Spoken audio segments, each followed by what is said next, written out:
আসসালামু আলাইকুম। এ পর্বে মাইক্রোসফট এক্সেলের ছোট্ট একটি কাজ দেখাবো। আমার এখানে কিছু সংখ্যা রয়েছে এবং সংখ্যার মাঝে কিছু ফাঁকা সেল রয়েছে। আমি ফাঁকা সেলগুলোকে শূন্য দিয়ে ফিল আপ করবো। তো ম্যানুয়ালি এভাবে শূন্য টাইপ না করে একটি পদ্ধতি দেখাবো। এই পদ্ধতির মাধ্যমে সহজে আপনি কাজটি করতে পারবেন। তো আপনি পুরো যতটি কলাম রয়েছে ততটি কলাম এবং রো সিলেক্ট করব। সিলেক্ট করার পর আপনি একটি ফর্মুলা লিখবেন, ইফ ফর্মুলা। এরপরে লজিক্যাল টেস্ট হিসাবে এখানে আরেকটি ফর্মুলা লিখবেন, ইজ নাম্বার, না সরি ইজ ব্ল্যাঙ্ক। এরপর ভ্যালু দিবেন, পুরো রেঞ্জটি সিলেক্ট করে দিবেন। এরপরে ইজ ব্ল্যাঙ্ক ফাংশনটি ক্লোজ করবেন। এটি লজিক্যাল টেস্ট হয়ে গেছে। ইজ ব্ল্যাঙ্ক ফর্মুলাটি যদি বুঝতে না পারেন তাহলে ইজ ব্ল্যাঙ্কের ফর্মুলাটি আপনারা দেখে আসবেন, আমার ডেসক্রিপশন লিস্টে দিয়ে দিব।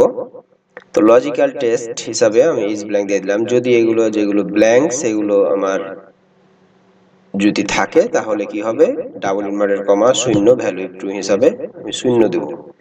এরপরে যদি শূন্য যে আপনার ব্ল্যাঙ্ক না থাকে তাহলে কি হবে, আমার সবগুলো সংখ্যা চলে আসবে।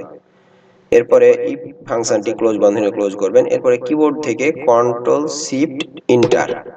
দেখুন আপনার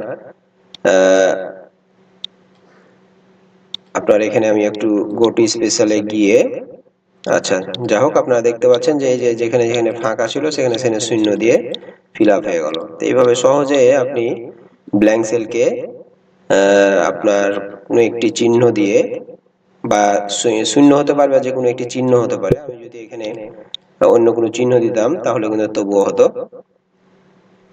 তো আপনারা এটা ফিল আপ করতে পারবেন সহজে।